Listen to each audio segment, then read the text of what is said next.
Salut ma famille, c'est Candidat, j'espère que vous allez bien. Bon, avant de parler de ce match, je vous rappelle, ce soir on sera en live à partir de 23 h. On aura l'occasion de débattre sur ce match parce qu'il y aura des choses à dire.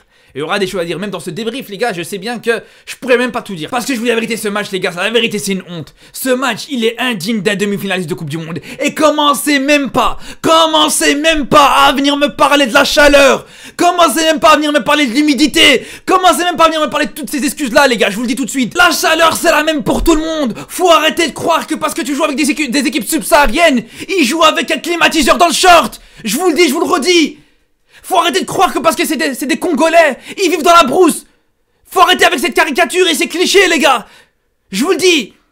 Le joueur qui a mis le but, c'est un joueur qui joue en Allemagne. Le joueur qui a mis la passe D, c'est un joueur qui joue en Suisse. Et on va venir, non mais il y avait de la chaleur. Oh mais non, on s'est fait manger sur cette deuxième mi-temps, les gars. On s'est fait manger. Et même, le pire dans tout ça, allez, tu peux te faire surprendre par une égalisation congolaise, ça peut arriver, ok, tu t'es fait surpris, tu t'es fait surprendre, ok. Mais les gars, on se rend compte que après cette égalisation congolaise, on était plus proche d'un deuxième but congolais que d'un but marocain. C'est normal ça. Je vous le disais en plus avant le match, le Congo comparé au Maroc, ils ont pas de banc. Et regardez là, regardez ce qui s'est passé, Tu compares nos joueurs à nous, t'as un joueur qui joue à Marseille qui est rentré, t'as un joueur qui joue en Belgique, t'as un joueur qui joue... Bref, t'as que des bons joueurs, t'as que des bons joueurs sur ce banc, t'as un banc de malades. Ouais, on a les potes qui sont doublés partout. Eh ben regardez-moi cette équipe du Congo, deux joueurs qui sortent du banc et deux joueurs qui sont décisifs. Le passeur et le buteur. Et nous, nos joueurs à nous, Elkano aussi rentre, ces deux premiers ballons il les perd. Harit il est rentré, il voulait pas lâcher le ballon. Qu'est-ce qu'il y a, tu veux pas lâcher le ballon, c'est le tien, c'est toi qui l'as acheté. Tu veux pas qu'on te le vole? Mais lâche-moi ce ballon! Lâchez-moi cette balle! C'est quoi ces joueurs qui se prennent pour des freestylers? Ils ont cru qu'ils jouaient au 5, que ce soit Harit, Bouffal, on sait que t'es bon! On sait que t'es un très bon joueur techniquement! Mais fais des passes! Commence à faire des passes! Tu crois à chaque fois que tu vas réussir à passer, même devant 3 joueurs, 4 joueurs? Ouais, les joueurs du monde entier ils font des passes! Même Messi te fait des passes, Bouffal il va pas faire de passes! Oh lâche-moi cette balle Bouffal, t'es un bon joueur en plus de ça. Et le pire c'est que la seule fois où justement il devait bien garder le ballon, où il devait bien prendre le temps de contrôler et bien ajuster son geste, c'est sur cette action là. Et non, il arrive, la balle elle lui arrive sur lui, il tire directement. Qui t'a obligé de tirer? On t'a mis un pistolet sur la tempe pour que tu tires directement. Ouais, prends ton temps, contrôle-moi ce ballon et remets-toi sur ton bon pied. Mais commence pas à te jeter sur le ballon comme ça comme un sauvage. Et c'est au final comme ça que tu perds 2 points bêtement. T'aurais pu assurer cette qualification, ça aurait été bouclé tranquillement. Là maintenant t'as le dernier match, alors je dis pas qu'on va stresser sur le dernier match. Il y a de grandes chances qu'on se qualifie, y a pas de problème. Mais je vous le dis les gars, je vous le dis, même si tu te qualifies en 8ème de finale, si tu joues comme ça, quand ça va être un adversaire plus relevé, mais comment tu veux réussir à passer sérieusement? Si tu joues comme ça, tu vas absolument rien faire. Il faut commencer à relever un petit peu le niveau. Parce que ça fait des mois, plusieurs matchs à chaque fois, que même pour les matchs amicaux, que ce soit le match amical contre le Cap-Vert, que ce soit le match contre l'Afrique du Sud, que ce soit le match contre la Côte d'Ivoire, à chaque fois on nous dit « Ah c'est pas grave, c'est une claque, ça va nous faire du bien, c'est pas grave, ça va nous réveiller un petit peu. » Les gars, jusqu'à quand ça va être comme ça? Jusqu'à quand on va se prendre des claques et on va continuer à se faire réveiller? Parce qu'au bout d'un moment, sur ce match, je vous le dis, moi je voulais pas me prendre de claques les gars. Moi je voulais pas voir, encore une fois, cette célébration des Congolais qui te font des danses comme ça, où ils te chicotent ou je sais pas quoi. On est où là? On est où? Demi-finaliste de Coupe du Monde! Et on se fait chicoter par des Congolais! C'est nous, on doit leur mettre 2-0, 3-0 et à la fin, c'est nous, on doit commencer à chanter, à danser! C'est quoi ça, sérieusement? Parce que, venez pas me dire, non ouais, 2-0, 3-0, t'abuses! Les gars, il y avait de la place! Tout ce que t'as pas raté sur ce match! Tu pourras en mettre 4! Quand tu regardes les débuts de la rencontre, normalement, tu sais que tu vas passer un match tranquille, t'es censé passer un match tranquille. Après même pas 10 minutes de jeu, t'as 2 occasions nettes. À chaque fois que tu leur mettais un centre dans leur surface, ils étaient pas bien! Mais non, à la place de s'appuyer sur ça, à la place de justement d'en profiter, dès qu'ils ont marqué, on a reculé, on a commencé à les laisser jouer, à continuer à les laisser jouer seulement. Quand on va être en 8ème de finale contre le Mali, quand ça va être justement, je sais pas moi, contre la Côte d'Ivoire et tout ça, dans les matchs à l'émission directe, continuez à faire jouer les adversaires, vous allez voir. C'est pas l'Espagne les gars, c'est pas l'Espagne où t'es obligé justement de le laisser jouer, c'est pas le Portugal en face contre qui tu marques, et contre qui c'est un exploit que t'as marqué que tu dois essayer de garder ce score. Non, va les punir, mets-leur un deuxième, mets-leur un troisième, et on l'a bien vu, c'est pas comme si on l'a pas vu depuis le début de cette CAN. À chaque fois que t'as une équipe qui ouvre le score, la plupart du temps, à chaque fois elle se fait punir. À chaque fois, si elle arrive pas à tuer le match, elle le regrette. On l'a vu plusieurs fois, on l'a vu avec l'Égypte, on l'a vu avec l'Algérie sur leur match contre l'Angola, on l'a vu avec rien qu'hier, avec le Mali par exemple. Après l'ouverture du score, ils se font égaliser juste derrière par la Tunisie. Des exemples comme ça, il y en a énormément dans cette CAN. Mais ça nous a pas servi de leçon. Surtout qu'on voit le but qu'on se prend. Quand on voit le but qu'on se prend, mais comment c'est possible de te prendre un but comme ça? Il y a 3 joueurs marocains sur le même homme. Qu'est-ce qui se passe? Il y avait une réunion de famille là-bas ou quoi? Fallait m'inviter à ce moment-là. Ils sont 3 sur le même joueur, mais t'as cru que tu défendais sur Haaland ou quoi? L'autre il est tout seul, mais ça il sort dessus.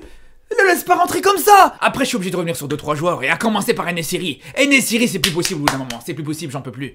En-Nesyri, merci pour ce que t'as fait à la Coupe du Monde. Si tu veux, j'accroche maintenant. J'accroche si tu veux un poster de toi là, derrière moi. Mais s'il te plaît, soit tu commences à montrer ton vrai niveau, soit tu dégages, c'est plus possible. Parce qu'on a rien dit sur le premier match, parce que t'as marqué après 45 occasions, merci, d'accord. Mais là c'est plus possible. Là on parle d'un joueur qui a reçu un cadeau. Il a reçu un cadeau de la part de Ziyech. Il lui a dit tiens, va marquer. Il avait plus que le gardien en face de lui. Mais le pire, c'est pas juste qu'il a pas réussi à marquer. C'est pas juste qu'il a pas réussi à cadrer sa frappe, c'est qu'il a pas réussi à tirer. Comment c'est possible qu'un attaquant, un joueur professionnel ne soit pas capable de frapper sur une situation comme ça? Mais qu'est-ce qu'il te faut pour marquer? Ton seul but que tu mets depuis 1 an avec cette équipe du Maroc, c'est le but sur le dernier match où on te met le ballon dans les pieds et t'as plus qu'à la mettre. C'est ça qu'il te faut pour marquer, sinon après tu marqueras plus. Mais si c'est ça, si tu vois à chaque fois un ballon dans tes pieds, devant le but, ou même le gardien il est pas là et que t'as plus qu'à la mettre, mais à ce moment-là on prend une personne dans le public, un supporter marocain, on lui dit joue à sa place et il fera la même chose. Il fera la même chose. Qu'est-ce qu'il fera de moins? Qu'est-ce qu'il fera de moins sérieusement? Parce qu'on sait très bien qu'avec En-Nesyri, balle au pied, on sait que c'est très compliqué. On sait que sa conduite de balle, j'appellerais même pas ça une conduite de balle, j'appelle ça une conduite en état d'ivresse. Mais bon, ça on le sait, ça ne me choque plus. Mais moi ce qui me rend fou, c'est que quand il reçoit même des ballons sur son crâne, là où d'habitude il est le plus efficace, même là ça va pas. Et ça, que ce soit dans cette CAN, ou même surtout l'année 2023. Et je vous dis, quand on voit ce match par exemple, et quand je vois cette action surtout, on voit qu'En-Nesyri en fait, il est clairement en train de gâcher la CAN de Ziyech. Parce que la passe là qu'a fait Ziyech pour En-Nesyri, elle est magistrale, elle est magnifique. C'est l'une des plus belles passes que j'ai vues depuis le début de cette CAN. Et je peux vous dire que j'ai vu tous les matchs de cette compétition. Mais le pire, c'est qu'il n'y a pas que sur En-Nesyri que je voulais revenir. Amala aussi, au bout d'un moment, il faut ouvrir le dossier. Je vous dis la vérité, ce joueur, ça commence à devenir très compliqué. Encore une fois, pareil, vu que sur le premier match tu gagnes, on dit rien.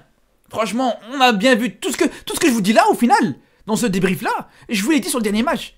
Sur le dernier match, je vous ai dit attention, Amala, on veut voir un Amala un peu plus propre. On veut voir un Amala qui commet un peu moins de fautes. On veut voir un Amala qui perd moins de ballons. Pareil pour En-Nesyri, on disait qu'on veut le voir plus impliqué. Et là, ben voilà. T'as vu les mêmes problèmes et t'as des plus grosses conséquences vu que tu gagnes pas ce match. Mais tout ça pour dire Amala, mais qu'est-ce que tu fous sérieusement? Qu'est-ce que tu fous? C'est quoi ce match que tu nous as pondu aujourd'hui, sérieux? Alors ok, on sait que, pareil, comme d'habitude, balle au pied. Toi aussi, des fois c'est un petit peu compliqué. Ah mais ça c'est pas ta faute. Mais s'il te plaît, arrête de te prendre pour Maradona. Arrête de te prendre pour le joueur que t'es pas. Arrête de vouloir faire des petits ponts alors que tu joues dans une zone qui est très dangereuse. Une zone qui est très risquée. Si tu veux commencer à provoquer, à tenter des dribbles, à tenter des petits ponts, demande à Regragui, va te mettre sur un côté, et là à ce moment-là tu pourras te faire plaisir. Mais là tu joues dans l'axe, tu joues au milieu de terrain, tu perds un ballon, c'est directement une occasion de but. Et tu te permets encore de faire un petit pont face à 3 joueurs en plus de ça. Et le mec il réussit son petit pont, mais il sait très bien que il va réussir son petit pont, mais juste derrière il y a 2 joueurs, qui l'attendent. Tu m'étonnes qu'il perd le ballon juste derrière. Et pareil pour ses passes, c'est la même chose. Il y a une passe qu'il a fait, elle a failli partir en but contre son camp. Elle a failli rentrer dans le but de Bono. Heureusement, elle a fini en corner. Et surtout, bien sûr, le penalty. Alors là, franchement, mais bravo, bravo. Je crois que c'est la première fois de ma vie que je vois un joueur qui provoque un penalty en faisant 2 fautes. Le mec a fait 2 fautes. Il fait une faute de main, et juste derrière, il te fracasse le crâne d'un joueur congolais. Mais t'es venu pour jouer au foot ou t'es venu pour en découdre? Est-ce qu'ils te doivent de l'argent, ces Congolais? Est-ce qu'ils te doivent de l'argent, sérieusement? Parce que c'était pas la seule fois. Depuis le début du match, il a été très agressif. Il a frôlé la jaune plusieurs fois, même avant ce penalty. Et je le disais pendant le live pour ceux qui suivaient avec moi.